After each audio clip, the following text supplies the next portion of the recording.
emang sedemikian pengaruhnya si akademik ini di bidang pekerjaan? Jawabannya bisa ya, bisa tidak juga sih. Jadi ada proses pembelajaran yang sebenarnya eh, saya ingin mengatakan bahwa itu jauh lebih perlu kita perhatikan bersama-sama. Ya, sebagai orang tua kita juga perlu menjadi coach bagi anak-anak kita. Jadi parent as coach gitu kan. Parent as coach, catat.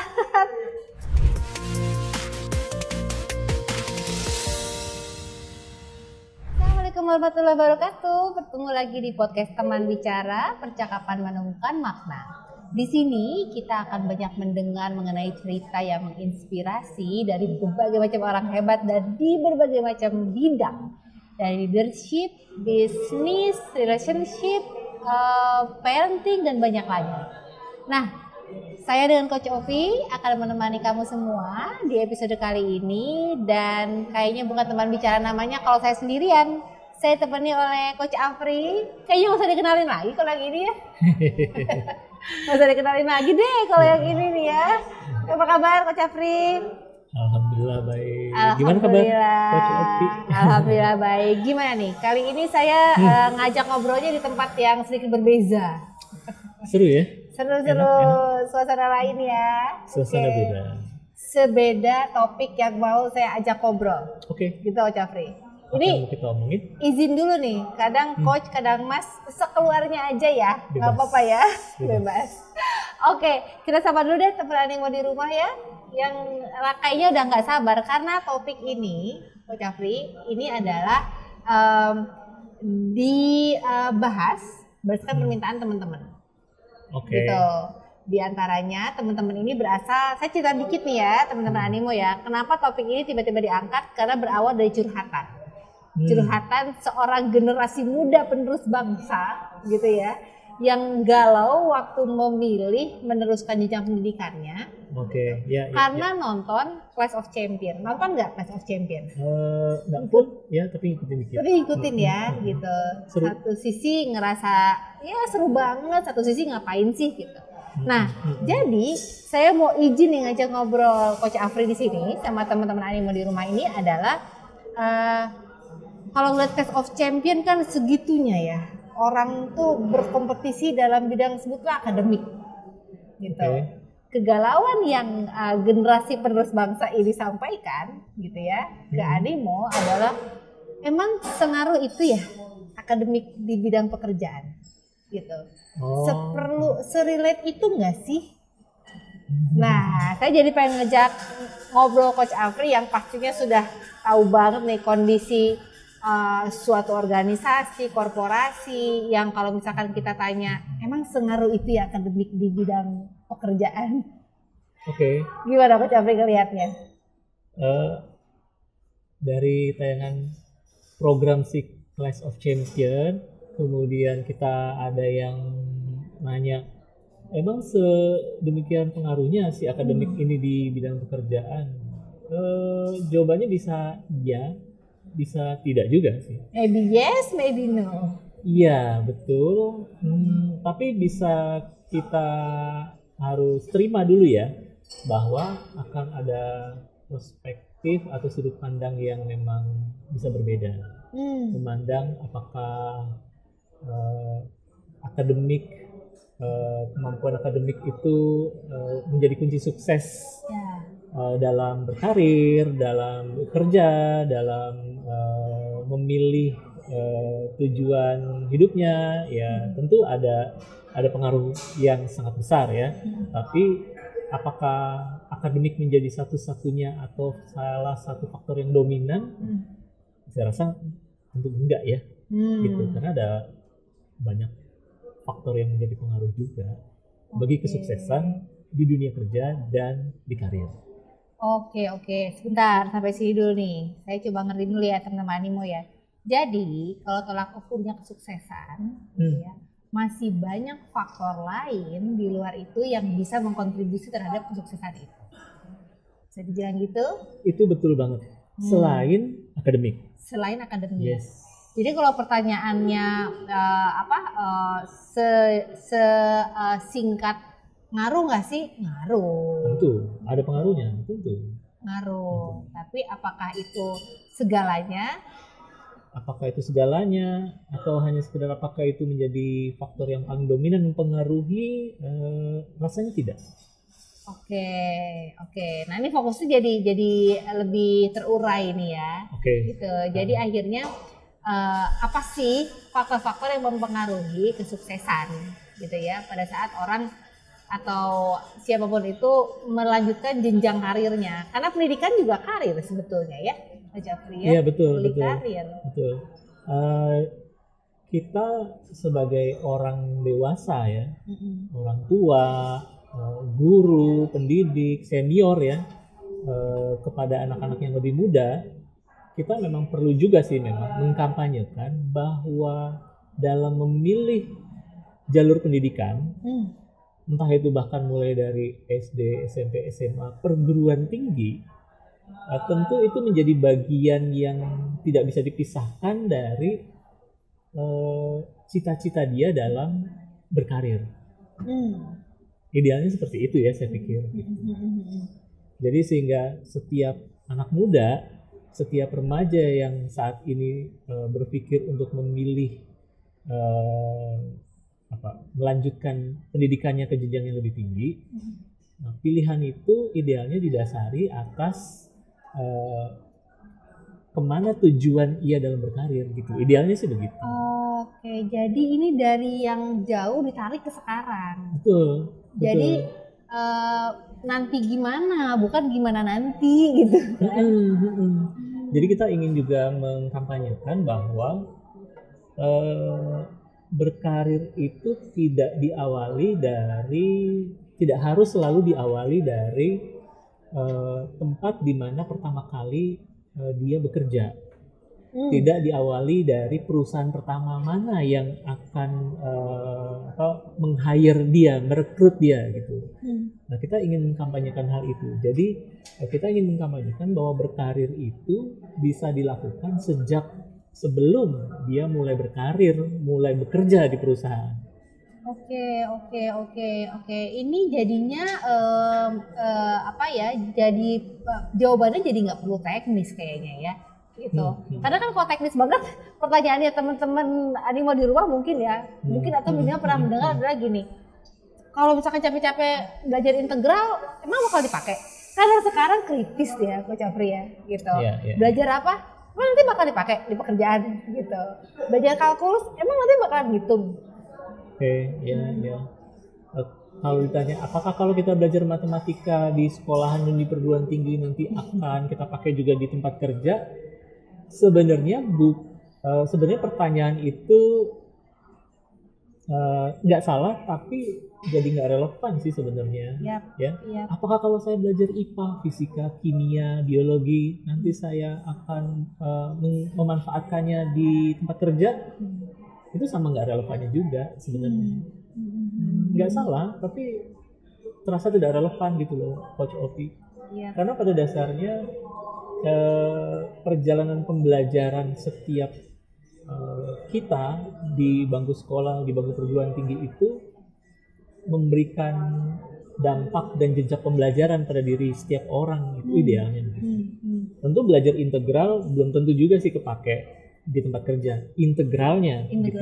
Namun yang sangat mungkin bisa teraplikasi di tempat kerja dari belajar integral, belajar matematika, belajar pelajaran IPA atau pelajaran apapun, itu adalah bagaimana setiap kita itu saat berada di bangku sekolah dan bangku perguruan tinggi merespons pelajaran itu. Nah itu kan jadi pembelajaran yang meninggalkan jejak sampai dengan kita di tempat kerja. Apakah kita jadi melihat itu sebagai sebuah beban atau sebuah tantangan? Nah itu akan tercermin nanti saat di dunia kerja. Gitu. Apakah karena saya nggak suka matematika, maka saya menganggap setiap pelajaran matematika saya jadi terbebani? Nah itu juga bisa jadi akan tercermin memang saat di dunia kerja, saat dia mendapatkan pekerjaan yang tidak sepenuhnya dia sukai, jadi dia merasa menyelesaikan tugas-tugasnya itu sebagai sebuah beban.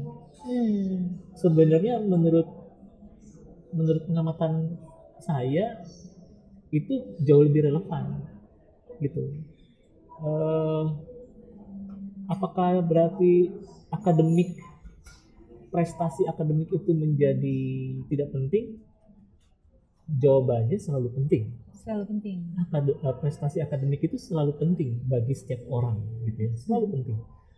Maka setiap anak muda, para murid, para mahasiswa, kita tetap berpesan pada mereka bahwa sepanjang mereka masih harus belajar, maka yang harus mereka lakukan adalah memaksimalkan kemampuan mereka untuk belajar, dengan memisahkan hasil pembelajarannya. Oke. Ada dua proses yang berjalan sebetulnya di sini ya. Kita ingin memberitahu bahwa yang akan menjadi faktor penentu yang pasti dominan adalah bagaimana kebiasaan mereka, bagaimana sikap mental mereka saat merespon semua mata pelajaran, semua mata kuliah, sehingga itu akan tercermin saat mereka berada di dunia kerja. Saya pikir itu lebih relevan ketimbang pertanyaan tadi ya. Iya. Kira-kira pakai nggak sih? Apakah harus pinter? Apakah nilai harus bagus? Apakah harus berprestasi secara akademik? Ya, jadi kurang relevan. Gitu. Harus atau tidak harus jadi sama-sama kurang relevan jawabannya. Konteksnya diperluas jadinya.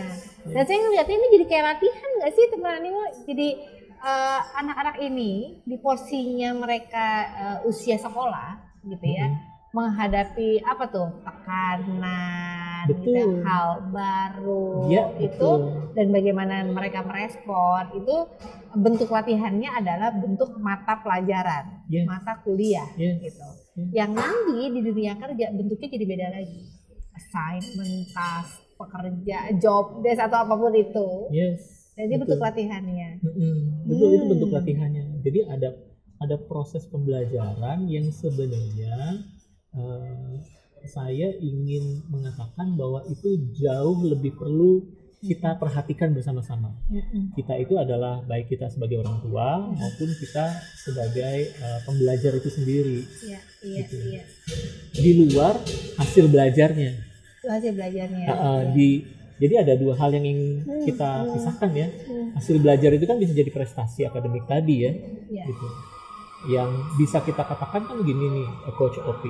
Kalau saya mendapatkan pelajaran yang saya suka, maka proses belajar saya jauh lebih menyenangkan dan biasanya hasilnya tidak jauh beda, bahkan lebih baik dari apa yang saya harapkan.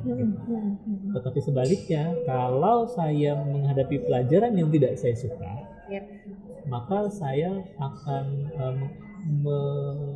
bersikap bahwa pelajaran itu menjadi beban, maka prosesnya menjadi terasa lebih sulit, lebih susah payah melaluinya, sehingga hasilnya bisa jadi ya tidak sesuai yang diharapkan gitu.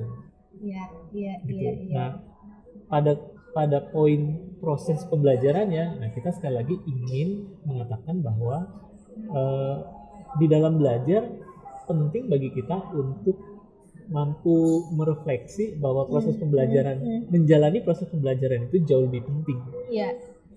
Kepada para siswa ya, kepada para mahasiswa itu jauh lebih penting. Gitu.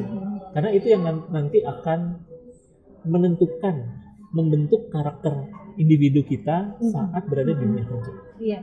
Dan pada akhirnya juga kan bekerja pun adalah pembelajaran.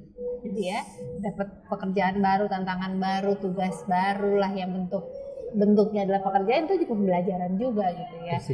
Oke, nah kamu nggak jawabannya teman-teman yang titip pertanyaan itu gitu, karena baik lagi ke pertanyaannya, sebutlah dia apa nih, Mawar Melati gitu.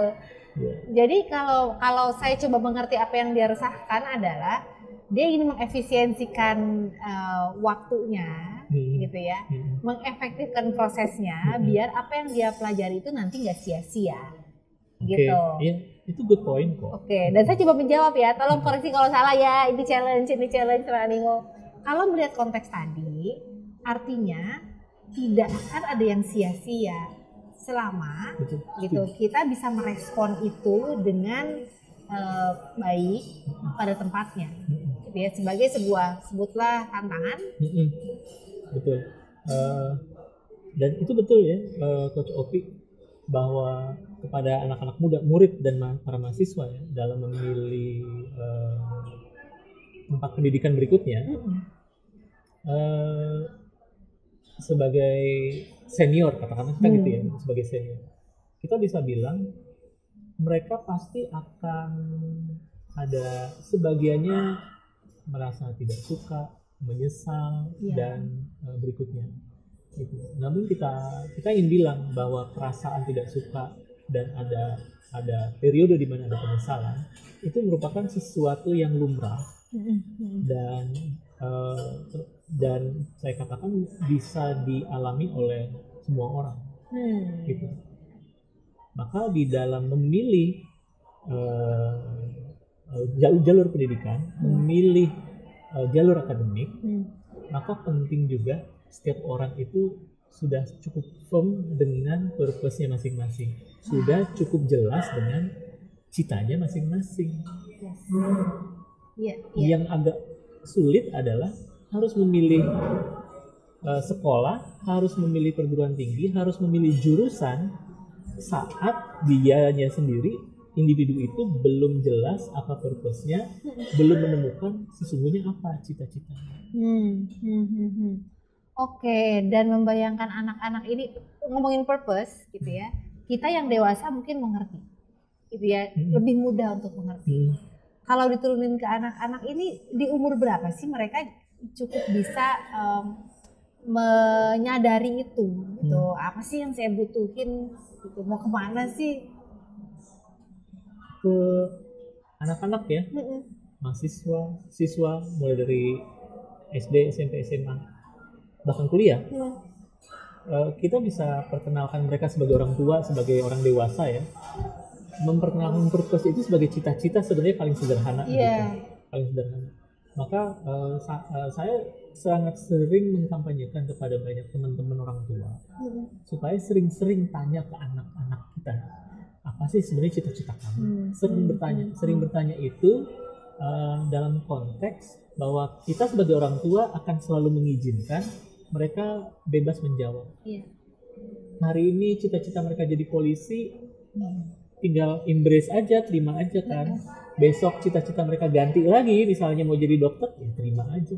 Sampai suatu hari misalnya mereka bercita-cita menjadi pemadam kebakaran sekalipun, ya terima aja. Gitu. Nah, namun percakapan yang perlu sering dilakukan adalah apa cita-cita kamu? Apa cita-cita kamu? Tentu lebih ideal lagi ditambahkan dengan percakapan yang terstruktur ya, gitu. Seperti kalau cita-cita kamu adalah sebagai dokter, sebagai polisi, sebagai pemadam kebakaran, gitu ya.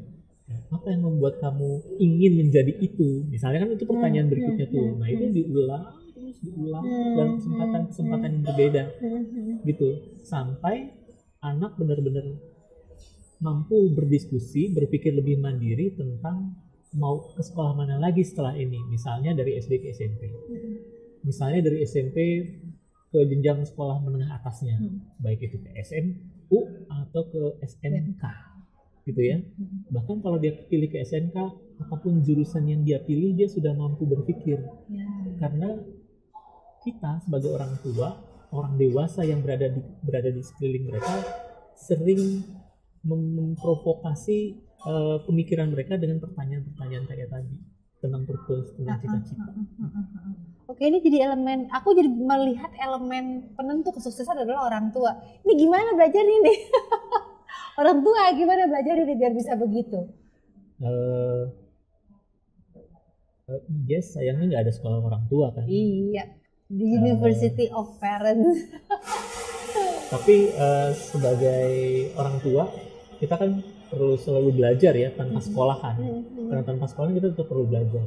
Maka di antaranya hasil pembelajaran saya dan teman-teman orang tua yang lain adalah memang kita nggak boleh membatasi frekuensi percakapan sama anak-anak. Tidak harus benar-benar mengalokasikan waktu untuk melakukan percakapan dengan anak-anak, dengan orang-orang muda yang ada di sekitar kita.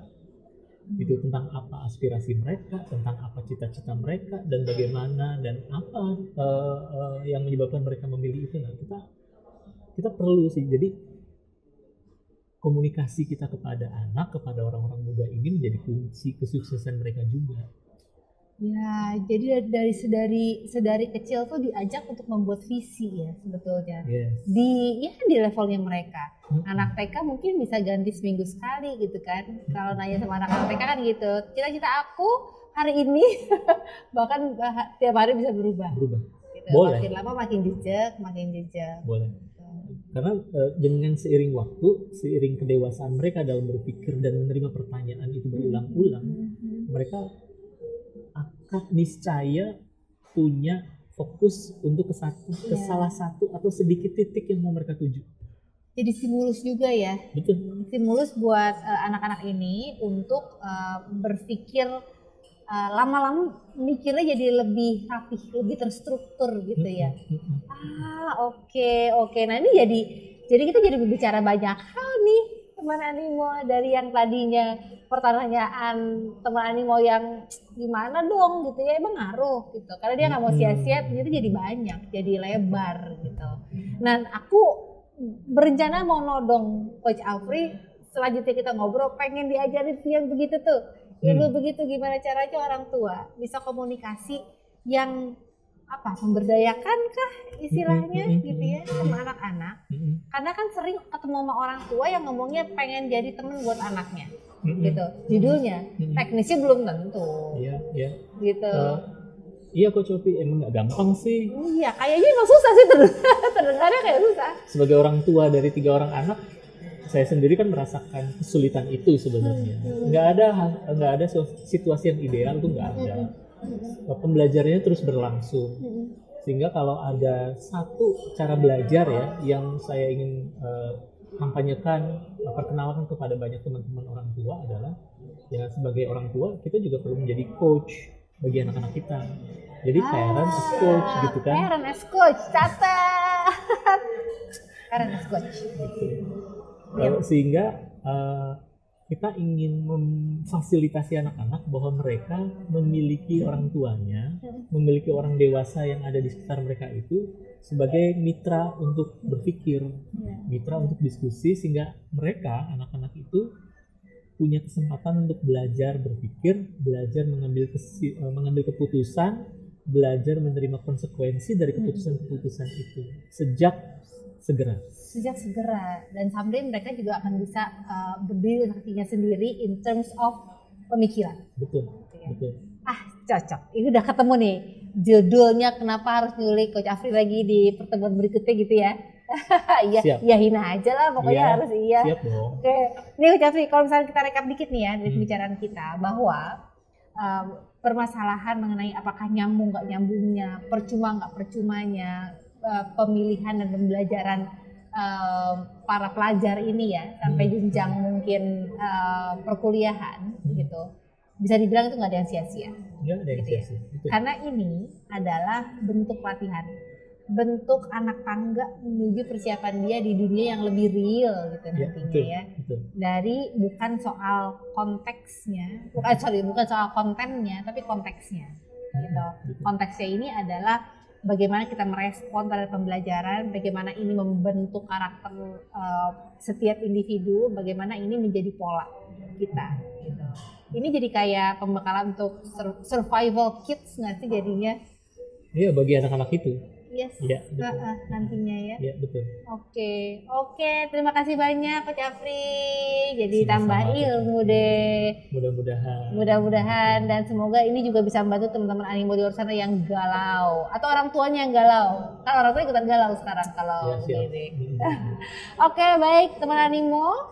Senang banget bisa ngobrol di teman bicara kali ini dengan topik tadi Clash of Champion gitu ya, apakah berpengaruh di dunia kerja? Dan kita dapat banget jawabannya, nggak cuma satu, bonusnya banyak, bahkan kita jadi punya topik nih buat ngobrol lagi nanti. Oke, dan mungkin sampai sini ngobrol-ngobrol kita di episode kali ini. Jangan lupa untuk subscribe, like, dan komen untuk apapun yang mau kalian komen.